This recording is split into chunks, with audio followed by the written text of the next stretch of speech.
Rightio guys, so I just thought I'd do a little tutorial here on how to restore your carbon fibre trim in your JZX100. Today we will be going from this yellow old looking carbon fibre trim that every JZX100 seems to have, and we will be finishing up with this.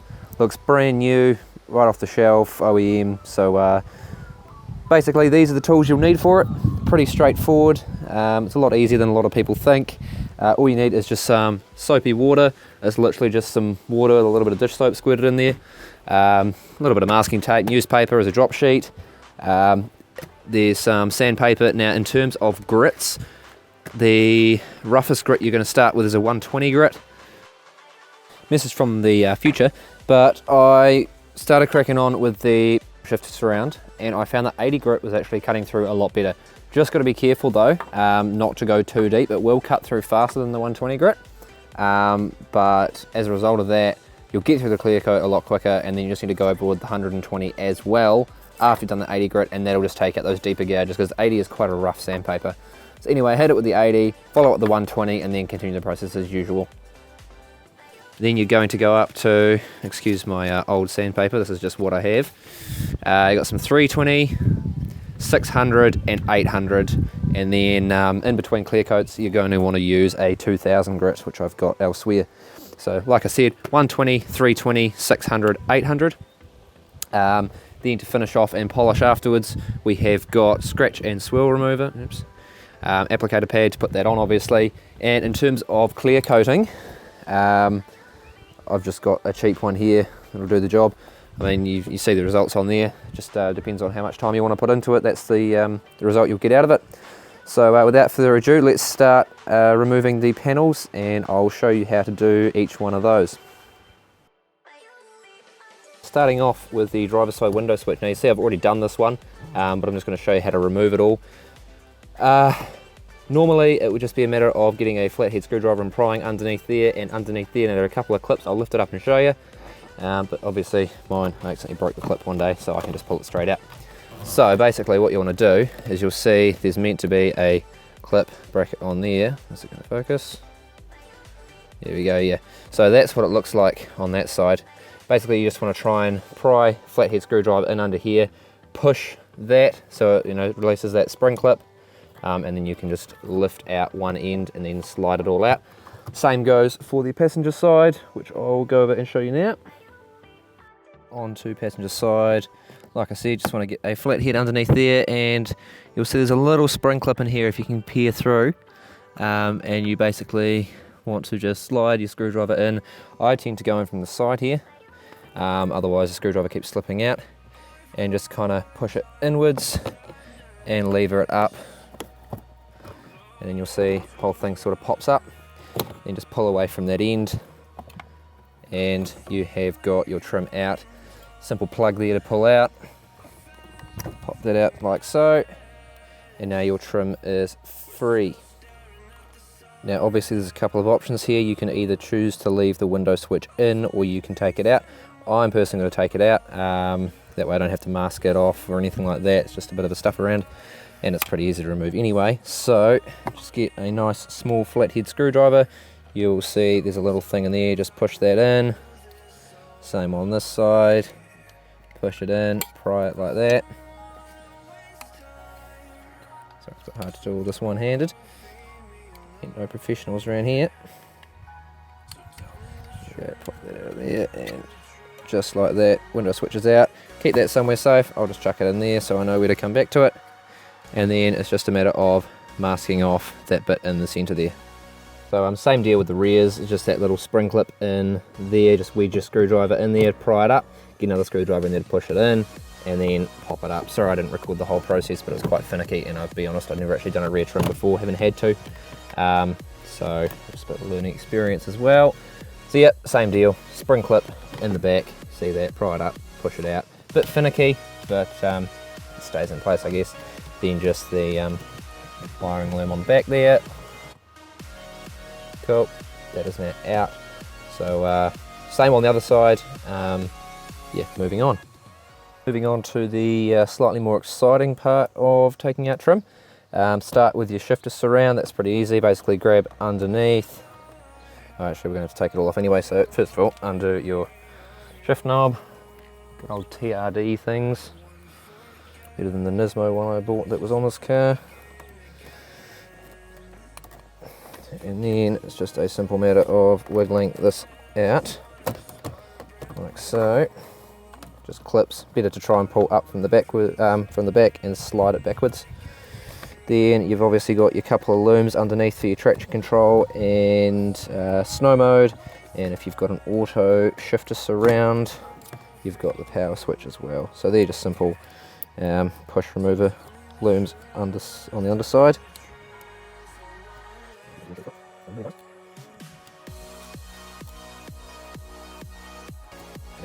Just like that, wouldn't even have an issue. That's off. EDS power switch can stay there.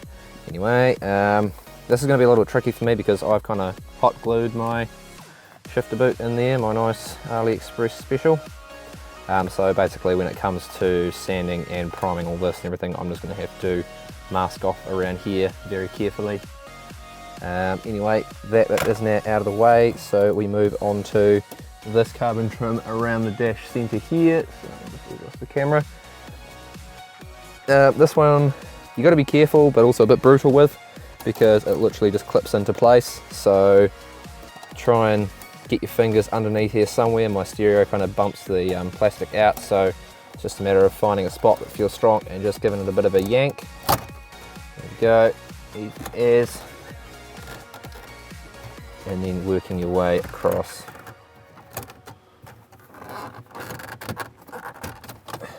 Obviously try not to twist it or put too much stress on one area more than the other. Same thing with the looms. You've got one at the back here for your headlight leveling. And you've got another one down here for your passenger airbag light, seatbelt light, sorry. And one for your, or two for your cigarette lighter assembly there. There's actually a couple of things on there. A couple of terminals to disconnect and a loom. And that centerpiece is now out and ready to go. Moving down to the ashtray bit, just a couple of Phillips head screws, one in that corner, one in that corner. So we will quickly whip those out.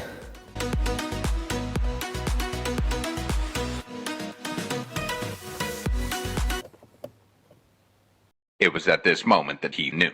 He fucked up.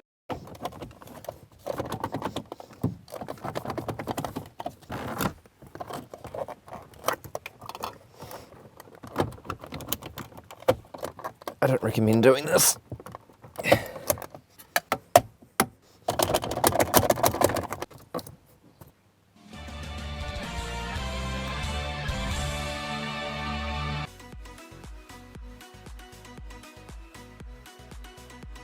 Now this is the hardest part of it, the most time consuming, because you actually have to take the dash surround out to get to the screws in behind here that holds this carbon trim piece on here.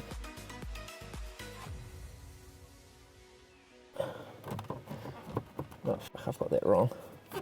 Ah, what a laugh. My memory failed me quite badly. For some reason I thought we had to remove these two screws, pull this out to get access to screws that hold that in. That was the wrong way around. In fact, this is super easy to pull out. Disregard what I said before.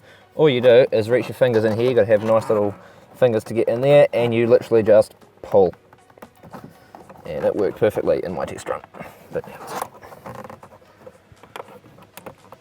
there we go. A little bit of grip underneath there as well if you want to use that. So that pops out. One loom to disconnect for your mirror controls. That piece is now out, ready to go. So we have all our parts laid out. Excuse my heavy breathing, I just had to move because I feel like it's going to rain very soon, and I had to drag this big heavy old table all the way from there, move a whole lot of stuff out the way. So anyway, with that all said and done, we want to start masking off some bits. I'm probably going to mask off around here because this is actually plastic welded into place, so you can't remove that key barrel surround. So I'll just mask off that. I couldn't figure out how to take that off, so that's just going to get masked as well. But the rest of it, nice and easy. Like I said before, little imperfections like that will come straight out, even on the edges along there. See, it's kind of bubbling. that will all be gone. It'll be back to clean OEM look.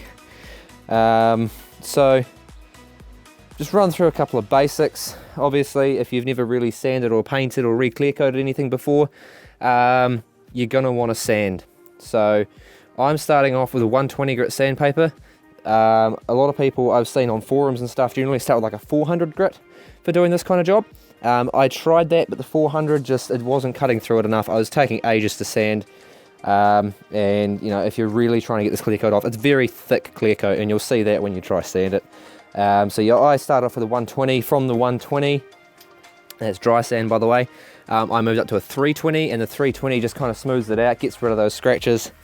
From the 320 grit, move up to a 600 wet sand. So that's where your soapy water comes in.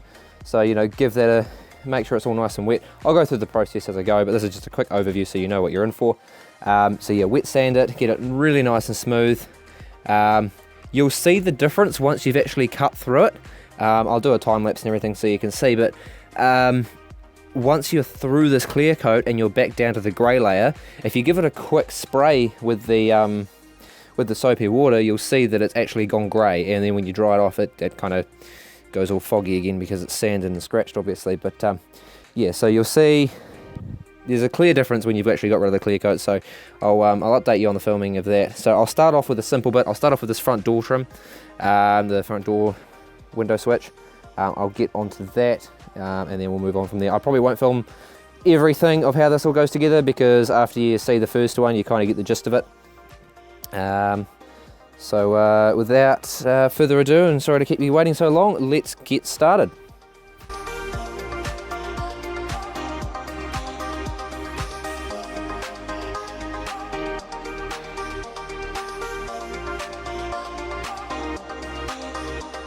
Right, so you know, a minute or two in, this is what I'm talking about.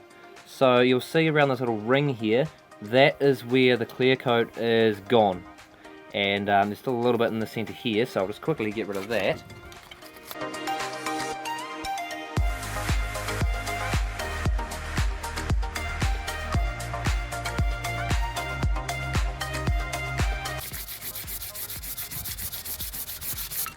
Right, yeah, so just get that soapy water and show you what I mean. Get myself a microfiber towel here to wipe it away. So with a quick spray on there. Now that's kind of hard to see, but you'll notice it better when you're doing it yourself.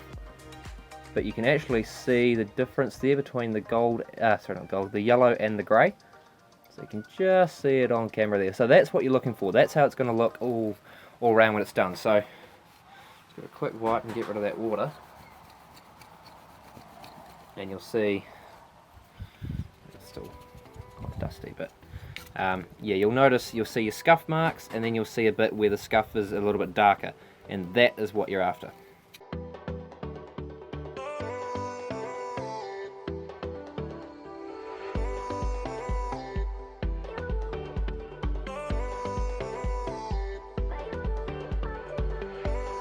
Just want to show an update as to where we're at. It's been a little bit of time, so again, going back to, you can see that outline along there. You know, this is the bit, this is the good part, this is the bit we're still trying to sand. So we've got a decent chunk of it done. Like I said, it is a very time consuming process. To do all of this will probably take me a good portion of the day.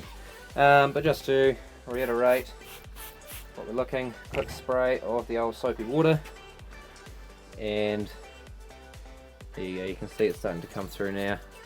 It's hard to get on this amount of light.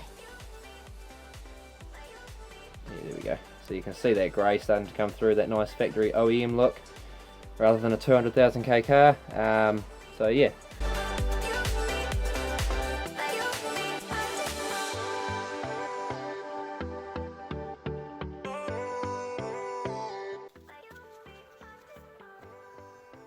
Oh, fuck. This hasn't been time-lapsing. Right, so it's been a while, but anyway, I've just finished hitting it all with the 120 grit. So that is all that kind of darker surface that I showed you before. So if you look now, that is all nice and grey as opposed to that lovely yellow that most of us are used to. So I'll give this a quick wipe. Now the next stage from doing the 120 grit is then moving up to a 320 grit, or around about. It doesn't have to be exact, but 320 is getting quite fine. And you don't really have to be super tedious with this one. This is just make sure you cover all of what you've already done. I'm using an old bit of sandpaper, but yeah, basically you just want to go over exactly what you've done for a wee while, because what this is doing, if you don't know much about sanding and painting, is obviously the 120 grit's left a lot of scratches in here. So what the 320 does is it just makes those scratches a little bit shallower. Then once we're done with the 320, we then move up to the 600, which again does the same thing. Gets finer and finer, the scratches get smaller and smaller. And then once we're done with the 800 grit, we're then ready for some clear coat. So I'll just hit this with the 320 grit, and then I'll move up to the 600 grit, then up to the 800, and then I will probably whip through the rest of them. This is just the kind of example piece, and then we'll be ready for some clear coat. So that is all done. We now move up to our 600 grit, and this is where we start wet sanding. So grab yourself your soapy water, ignore the detail, we're disinfecting at the same time over here. So yeah, just a quick spray over, quick spray on your sandpaper as well, and then same sort of deal, hit it with the 600, go over all the parts you've already done with the 320, and this is what's really going to make it nice and smooth. And you'll feel, as you're doing this, you'll feel it getting smoother, like it's really slippery here, but then you'll get to a bit you haven't sanded and it'll be a little bit more tacky, you'll feel it. So yeah, it's just going by feel and just making sure you cover all those bits. Honestly, it comes down to how much effort you put in is what you'll get out of it. So if you kind of do it at a half-assed job, you're going to see your scratches through your paint.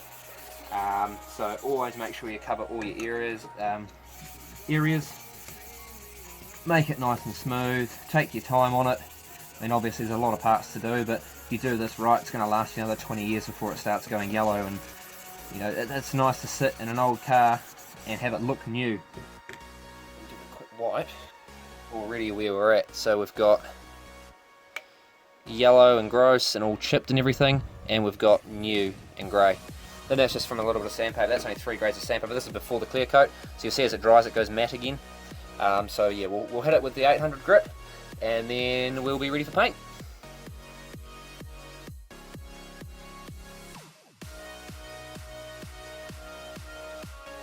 Either isopropyl alcohol, rubbing alcohol, cleaning alcohol, or I've just got some mess. Does the same job. What you want to do then is grab yourself a paper towel, and this is to clean the surface down so the paint sticks properly, or the clear coat, sorry. So get yourself some methylated spirits, keep away from your kids. I'm not saying keep this away from your kids, I'm just saying keep away from your kids anyway. It's lockdown, no one wants to be near them. Anyway, give this a good wipe down. Make sure you cover everything, and even just around here and around the edges especially, because you're going to get paint sticking to there as well. Avoid touching it with your hands if you can, because you know human oils also stop paint sticking. So give it a nice wee wipe. There we go. Now I'm just going to run a couple of bits of masking tape on the inside of the switch. I'll probably have to give another wipe with the meths afterwards. So tell me the truth, tell me the truth. I'm not too worried if a little bit of orange peel kind of gets there. I can always sand that, but deeper on the inside is a little bit hard.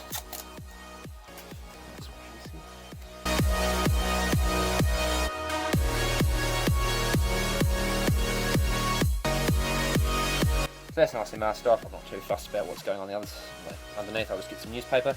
So I will move the camera around, get this all set up, and then I'll show you the painting stage. Right, so I kind of forgot while I was sanding. What I should have done is get some warm water to sit the paint in. Now, generally spray cans, you're not going to get very good flow if 1, your air temperature's cold, 2, your part's cold, and 3, your paint's cold. So what you want to do is get a jug of some sort, fill it up with some hot water, warm or hot, as hot as possible, and just sit it in there for, you know, as long as possible. generally like 10-15 minutes to get the paint nice and warm, and when you shake it, you know, you can feel it sloshing around pretty well. In terms of having the part set up, I've laid down some newspaper. Be careful of overspray. None of this stuff's really super important, so that's fine. And then also, if you're spraying outside, you don't want dust and debris and that sort of thing landing on it. So I have got this nice big Sistema container here. Once I've sprayed it, I'm just going to drop that over top. That's going to keep any bugs off it, keep the cat off it, keep dust off it, you know, until we're ready to do the next coat. So yeah, since I made the mistake and didn't start warming up the paint beforehand, thought, well, while that's doing that, rather than sit and do nothing, I'll show you a quick tour of my lovely piece of chaser. So 1998, so it's an S2, factory S2, so you got the nice diamond stitching, little interior bits, 3-spoke steering wheel. Obviously you saw the S2 tail lights. It's got a sunroof. It is lovely Toyota ebony teal pearl, which you can't really see. It's not black, it's actually green, and I have to keep telling everyone that, even though it looks blue for some reason right now. It runs, but not very well at the moment. I've just done a big top mount turbo on it. I'll show you underneath the bonnet.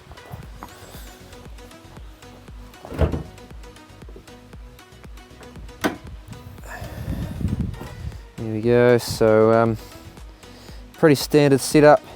NZKW manifold, whole set HY35 turbo. I'm not sure on the dimensions. I've got a Blitz front mount intercooler. Shout out to Darcy for that one. Mad deals on that. Other than that, she's pretty stock. Waiting on injectors, and then once I've got injectors, probably going like Bosch 1000 cc's. Once we get them in, we'll be heading back to the dyno for tune-up. At the moment, it's got no tune, it's got a base tune, so it starts and runs, but it puffs smoke everywhere like a bloody train. Other than that, we have got a Link Monsoon, G4 Plus Monsoon ECU, full standalone. We've got an AEM 320 litre per hour fuel pump in there, in-tank fuel pump. We've got a Tomei fuel pressure regulator. It was a factory automatic, but it has been converted 154 manual. That was done around August of 2018. Where's my keys? I'll show you. Another little thing I did to it, because it bugged me for so long, is I did the blackout in the center there. So this isn't it is not a manual dash. All I did was take the dash cluster out. I don't know why that's making noise. Yeah, all I did was take the dash cluster out, take the bulbs out from behind, all the park, reverse, drive, neutral, all that kind of stuff. Took those out. And then from there, just put a simple strip of black vinyl across it. Can you bugger off? You're getting annoying.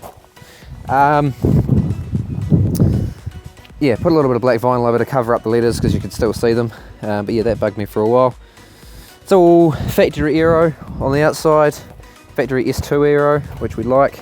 Worker Motion XD9s, 18x9, 18x10, staggered setup. Let's get that lovely S2 front bumper. Orange indicators, had to buy them because I couldn't get any clear ones, and my clear ones were shot, they kept falling apart. So yeah, that's my basic horrible thing. And if it was running right, I'd probably start it up for you. We'll see how I'm feeling later on. Paint has been sitting for a good 10 minutes now, so the can is nice and warm. Give it a good shake up, you know, the regular thing when you're painting. Right. So, when it comes to painting, basically you're going to do, I did quite a few coats. I think I did about 4, maybe 5 coats. I was doing light coats, and then I kind of thickened it up towards the end. We will be sanding with a 1500 or 2000 grit sandpaper in between the last couple of coats, just because it does get a little bit orange peely with this particular paint. Good old Super Cheap Auto, shout out to them for some real decent paint. Anyway, so yeah, I generally do long strokes, a few that way, nice light dusting at first, and then across.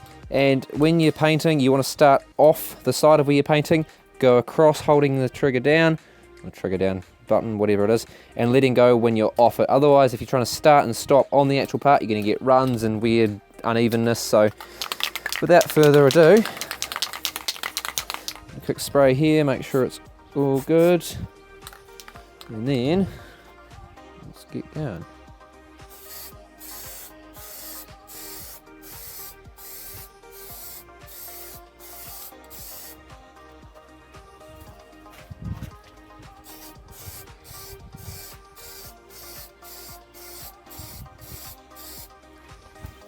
Right, so there's the first coat. Get in there so you can see a little bit of orange peel going on. Oh, focus.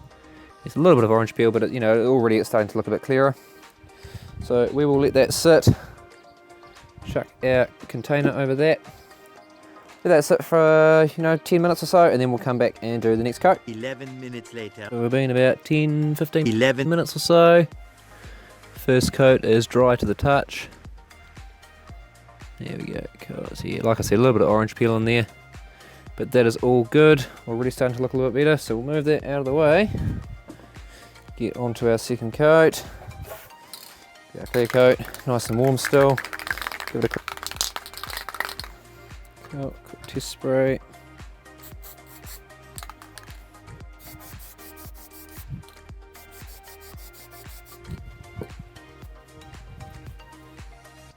Cool, so we'll let that coat dry. 11 minutes. Pop our paint back in our water, pop our cover on, and we're all good. Right, it's been another 10 minutes, a little bit of a breeze going, so I'll try and make this quick. Coat number 3.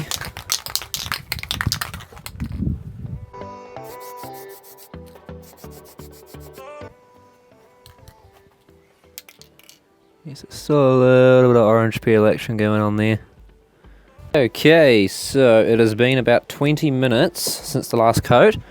It's nice and dry to the touch, so that means that we are all good to do a quick wet sand.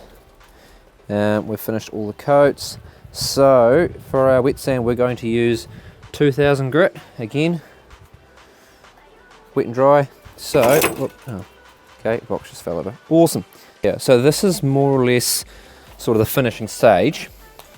So we've got our clear coat. It looks all right. As you can see, it's not quite shiny, and that is due to the orange peel. So what we're going to do to get rid of that is hit it with the 2000 grit wet sand. Same deal as the 600 grit. Good spray on the sandpaper. Good spray on the part. Keep it nice and lubricated. And then just simple. Easy, simple, easy, very easy, simple, easy. Back and forward. You don't really want to go across if you can avoid it. And you'll feel straight away that with the orange peel surface, it does feel a little bit rough, but it very quickly turns quite smooth. There's a very, very fine sandpaper. And just switch it around. Fresh surface. Another quick spray. Now, it's going to be hard to see on camera, but you can see that the reflections are a bit clearer there. So I'll just give that a quick wipe.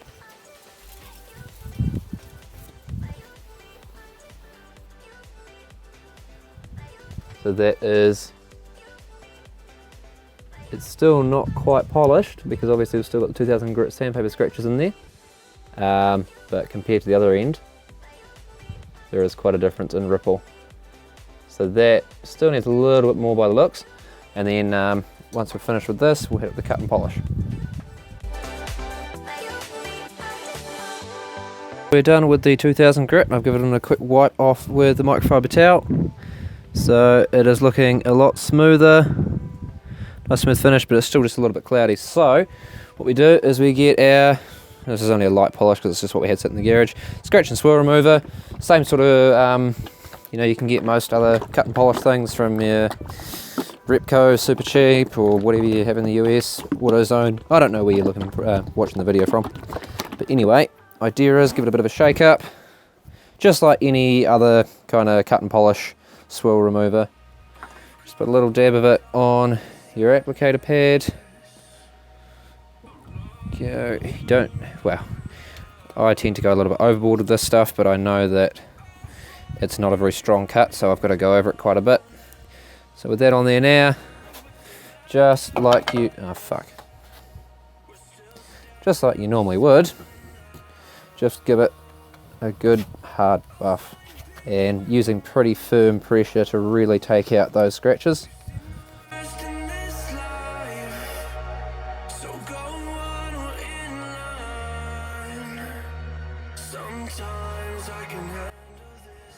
And there we go. As you can see, there's still a little bit of orange peel in there, so I probably could have done another coat or two of clear coat to really thicken it on there so I can hit it a little bit further with the fine sandpaper at the end. But when you compare that to what we started with, there's another door in there. So this is a rear one, and the rear ones, they don't get as faded. But like, you can see the difference between the shine, obviously. That all comes down to the sort of clear coat you use and if you really take your time on it. But I'm fairly happy with that, to be honest. That's about the same as what I had on the driver's side. So peel off the masking tape in the middle. Just like so. Give it a quick wipe.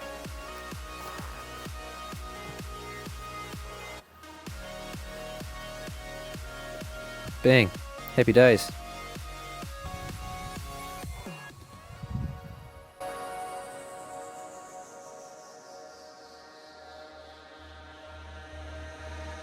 This is all I have to remind me of you.